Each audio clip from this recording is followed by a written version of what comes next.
Com a autorização da Justiça, a Polícia Federal realizou a Operação Além Mar, que combate o tráfico de pessoas envolvendo menores indígenas no Amazonas. A ação contou com o apoio da Secretaria da Mulher, Assistência Social e Cidadania de Manaus e o Conselho Municipal dos Direitos da Criança e do Adolescente.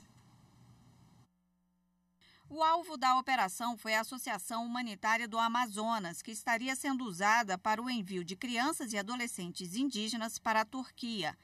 Segundo as investigações, os indígenas eram cooptados por uma organização criminosa no município de São Gabriel da Cachoeira, no interior do Amazonas, e eram forçados a se converter ao islamismo. De acordo com as investigações, os suspeitos de origem turca aliciavam famílias em situação de vulnerabilidade social que autorizavam os filhos a estudarem na Turquia.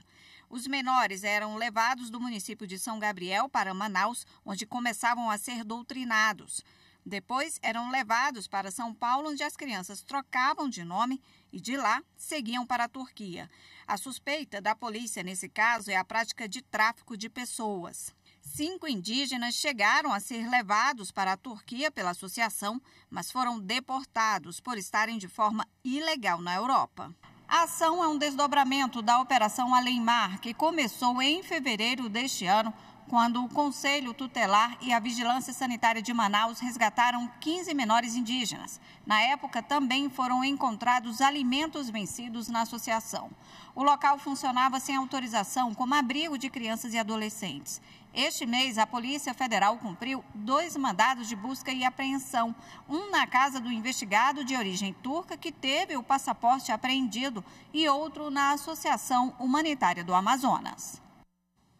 E agora, para a gente repercutir esse assunto, eu converso ao vivo, mas de forma remota, com o advogado Fabrício Bonvecchio, que é especialista em processos que envolvem o tráfico de pessoas. Olá, doutor Fabrício, muito boa tarde. Obrigada pela participação do senhor. Boa tarde. Bom, para a gente começar, eu gostaria que o senhor caracterizasse esse tipo de crime. Quais são os elementos que envolvem o tráfico de pessoas, doutor Fabrício? Bom, tráfico de pessoas é um crime, por incrível que pareça, cada vez mais comum. Ele tem um crescimento bastante grande. Essa é a grande realidade. E o tráfico de pessoas, ele caracteriza-se por vários elementos. O que seria, na realidade, o tráfico de pessoas? Simplesmente a vítima ser quitada, ser retirada do seu ambiente, onde vive, onde trabalha, da sua cidade, do seu estado, às vezes até do seu país.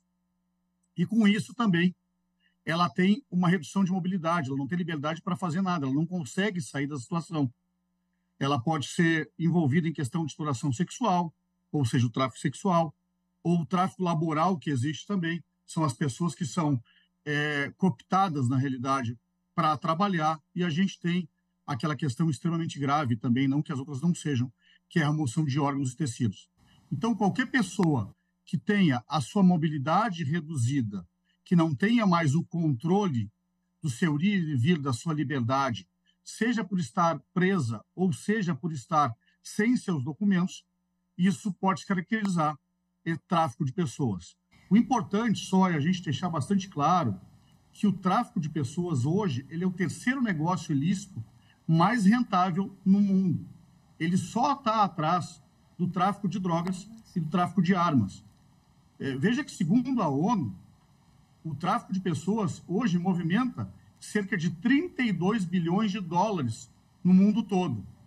E o mais importante disso tudo é saber que quase 90% desse valor ele provém dos casos de exploração sexual.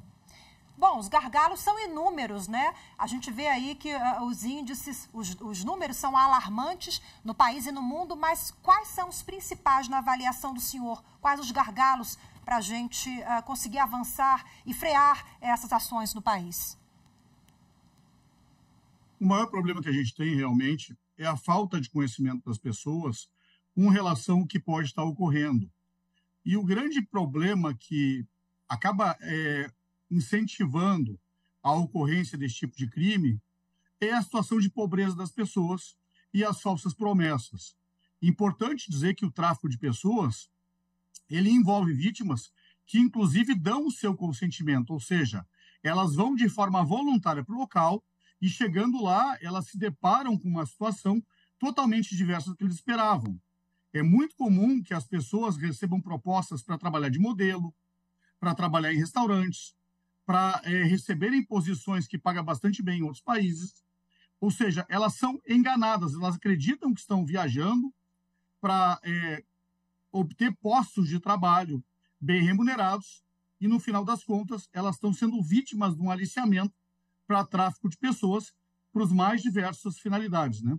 Agora, tem tráfico aqui também, né? Dentro do país. O senhor falou no início da nossa conversa, né, que é um crime muito comum, inclusive. Exatamente. A gente tem uma ocorrência muito grande de tráfico dentro do país, principalmente na região Nordeste e região Norte, seguindo naquela linha que nós conversamos antes. Um número muito grande, percentual dessas pessoas, elas têm como destino a prostituição. Depois disso, a gente tem a questão do comércio de órgãos.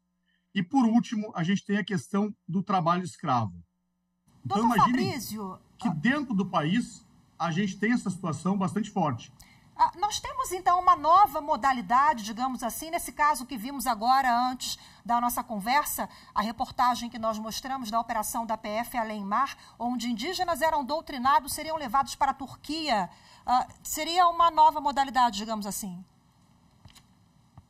Pois é, isso é uma situação que veio ocorrendo há muito pouco tempo, esse tipo de aliciamento.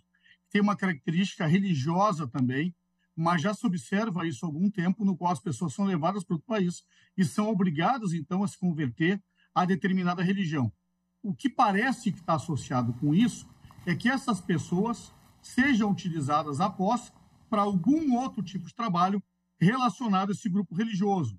Então, existe desconfiança que esse tipo de tráfico possa estar diretamente ligado ao terrorismo internacional.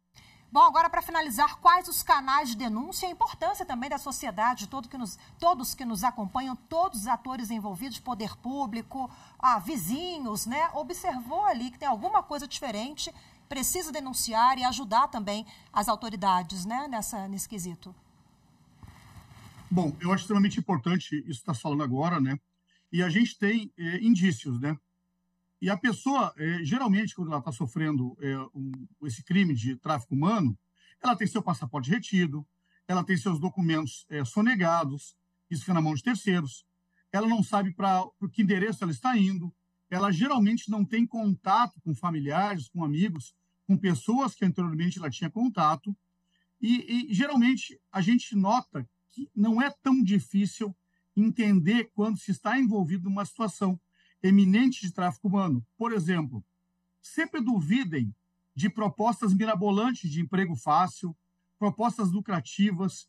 Essa questão do autor querer, do pretenso tráfico querer cobrir as despesas, no caso, a gente fala viagens internacionais, oferecer uma situação que parece muito interessante. E aí, a gente tem órgãos que ajudam com essa situação. A gente tem o Disque 100, que é o Disque de Direitos Humanos, e a gente tem o Disque 180, que é a Central de Atendimento à Mulher. Então, é bastante importante que sempre se fique muito atento a esses sinais e que a qualquer desconfiança desse tipo de coisa, procure esses órgãos. Perfeito, excelente para a gente terminar a entrevista com essa reflexão. Muito obrigada pela participação do senhor mais uma vez. Conversei ao vivo aqui na Rádio TV Justiça com o Dr. Fabrício Bonvecchio. Boa tarde, até a próxima.